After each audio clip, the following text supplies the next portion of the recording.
Let's talk about the challenges of security when we're working with databases and DevOps. Now, there's actually a subsection of the DevOps movement called rugged DevOps. And the idea here is that they want to look at improving the security level of software, not just the functionality.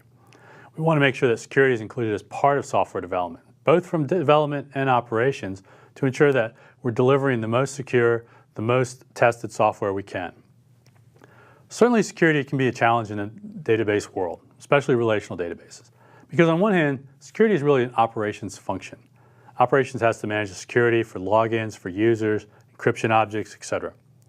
But on the other hand, database objects are tightly bound to the schema and to the development side, and developers often have to ensure that the rights are granted so that the application works correctly. They have to do some of that work before they release the application to the operational environment. Typically, the idea is that we want to ensure that our security is split in an appropriate way. So we want to know that operations handles part of it and development handles part of it. We want to ensure that developers don't assume every user has every right, every permission available.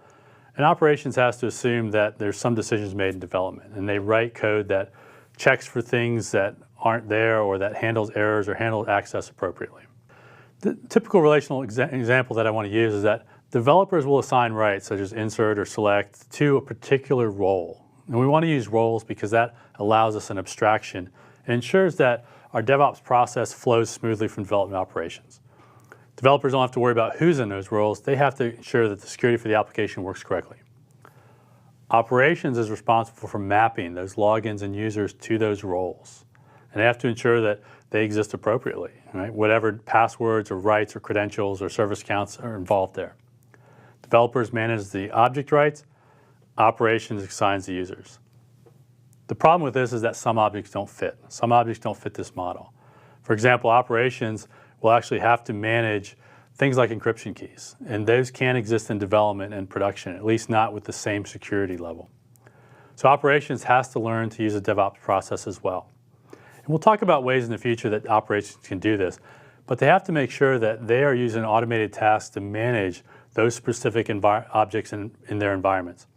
So logins may need to be scripted, or encryption keys or specific data may need to be deployed separately in a DevOps process that operations uses.